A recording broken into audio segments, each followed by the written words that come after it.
Olá, eu sou a professora Maria Dirce, meu apelido é Didi, sou professora de História e Pedagoga da Rede Estadual, né, de Minas Gerais. Eu vou estar com vocês durante esse período da pandemia do coronavírus, trabalhando uns temas, né, de História do 9º ano, que estão contidos no nosso currículo referência de Minas Gerais. Eu espero que essa fase passe o mais breve possível para vocês estarem retornando para as escolas e encontrando com os professores de vocês. Hoje, nós vamos estar trabalhando, né, a transição da monarquia para a nossa primeira república. Vamos lá.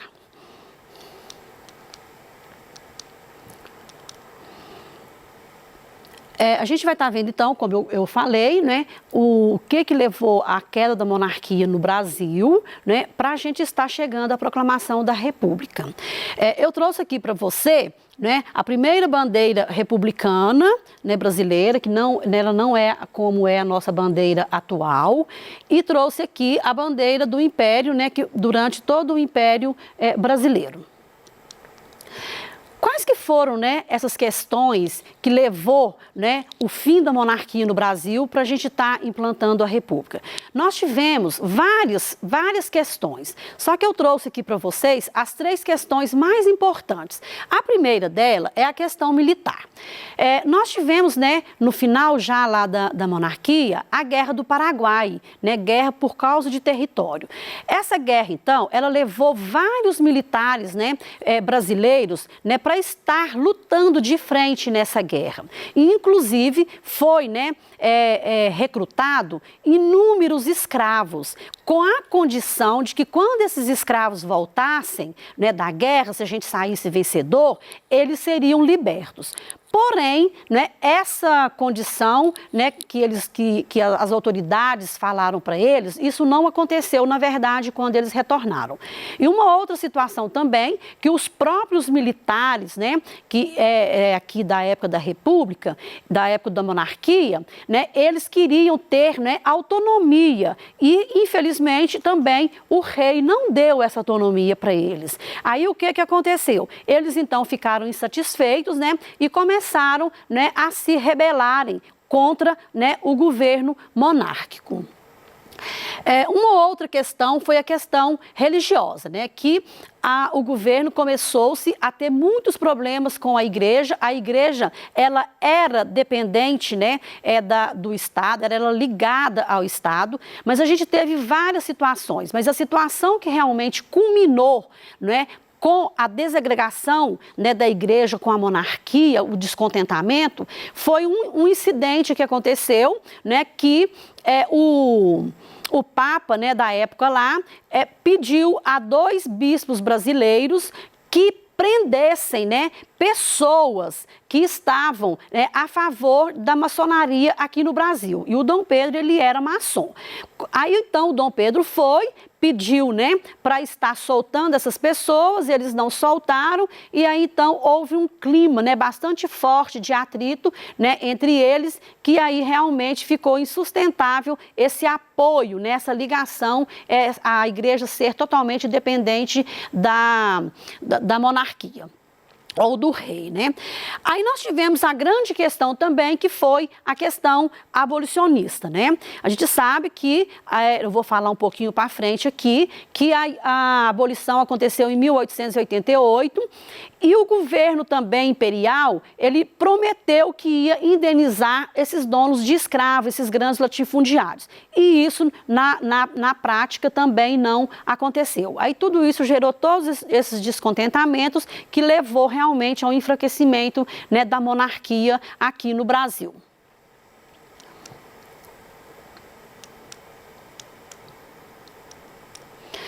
Eu trouxe uma charge aqui bastante interessante, né? Onde, de um lado, né, o rei falando aqui, né, o governo vai cair, já briguei com os fazendeiros e com a igreja, né? E vem um militar e coloca, quem mandou criar, né, questões militares? Então, foi as 3 questões que eu trouxe para vocês, né, que todos esses grupos muito descontentes realmente com a forma, né, que o Dom Pedro estava, né, dirigindo o nosso país.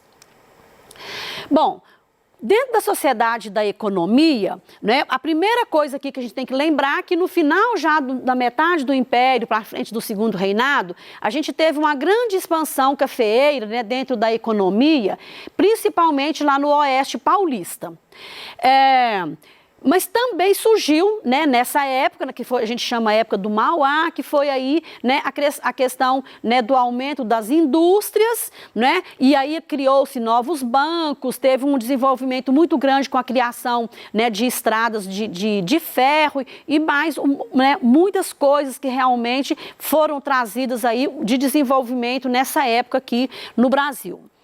As transformações, né, elas eram um pouco limitadas porque, na verdade, a gente teve uma permanência ainda de muita coisa de ser, né, a exportação agrícola, ela era ainda o nosso forte da nossa economia, porque, na verdade, a industrialização, ela estava no começo e era uma industrialização ainda bastante tímida e dependente, né, de outros países compradores. E claro que aqui, lembrando que São Paulo, né, e Rio de Janeiro, na época, eram as duas cidades mais fortes, né, economicamente que a gente tinha, tá? Permaneceu, apesar desse desenvolvimento, permaneceu no Brasil ainda, né, a questão da estrutura agrária e social em todas as outras regiões, porque onde, na verdade, desenvolveu foi só Rio de Janeiro e São Paulo mesmo, tá?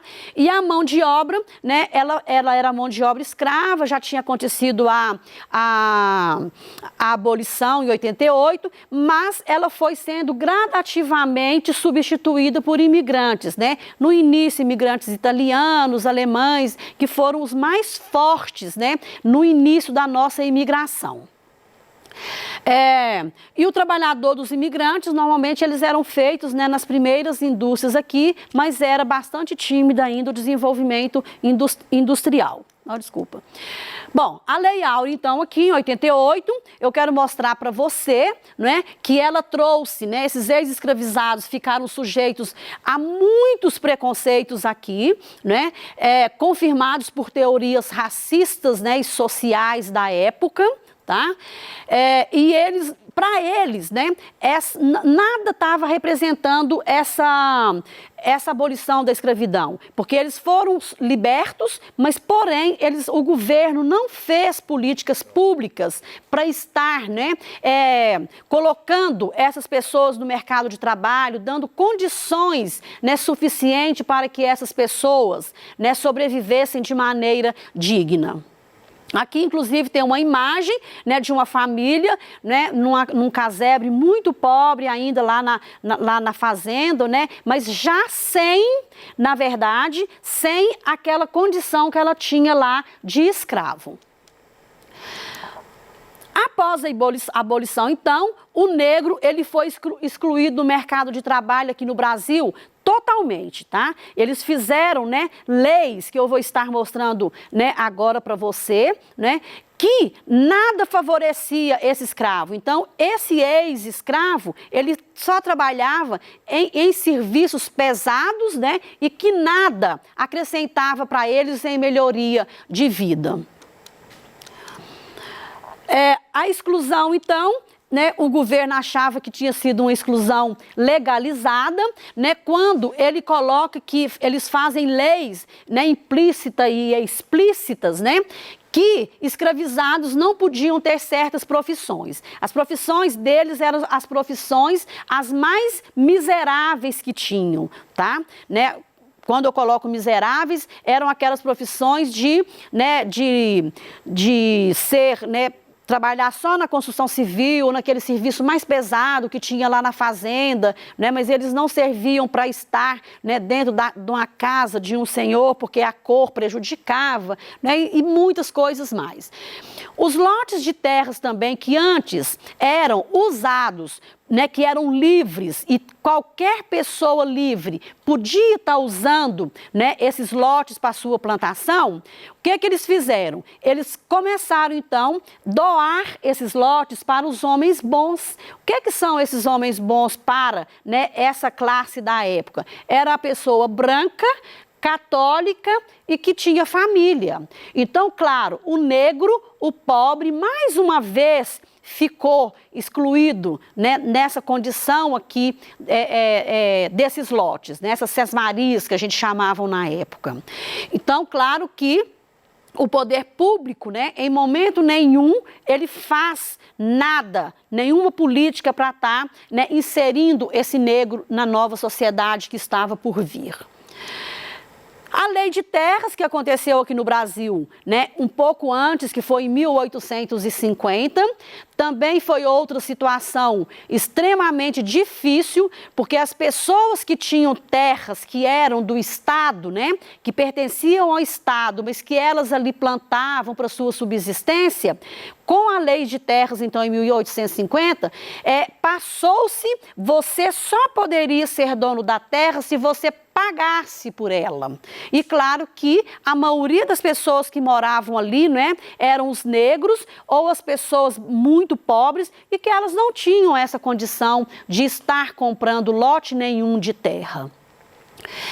E o discurso ideológico falava que a população negra, né, ela não era adequada para um trabalho assalariado, né, porque eles tinham medo de fazer essa miscigenação. Então a gente chama, né, a gente fala que aqui houve uma tendência, né, das pessoas fazer o branqueamento da população brasileira, né, o medo da miscigenação, e aí então a gente chama aqui, né, entre aspas, que eles quiseram fazer o branqueamento porque eles achavam que o branco era mais inteligente, que o branco fazia mais, que o branco pensava melhor.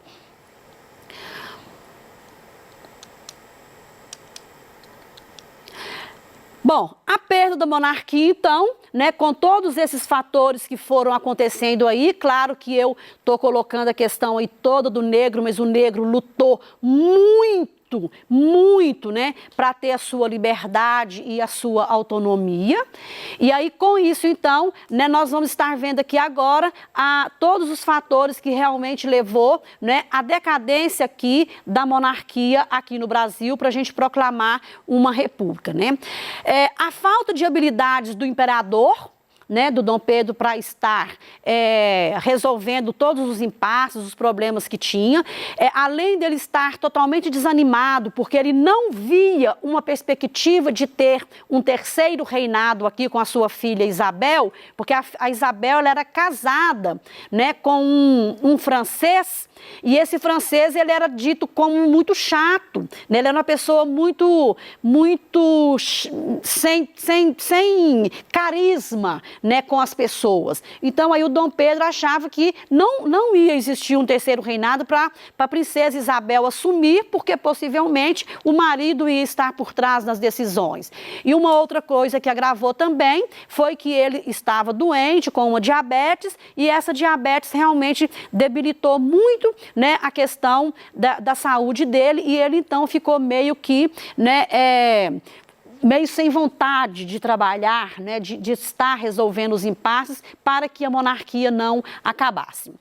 Ele perdeu também, claro, o apoio de vários grupos sociais, um deles, inclusive, os grandes latifundiários, mas nesse momento a gente já tinha aqui no Brasil também, né, outras classes sociais surgidas da indústria, que eram os operários, né, os industriais que estavam vindo. Então, com isso, então, claro que ele vai perdendo todo esse apoio, e aí, então, a nossa tendência realmente é a monarquia vir a cair.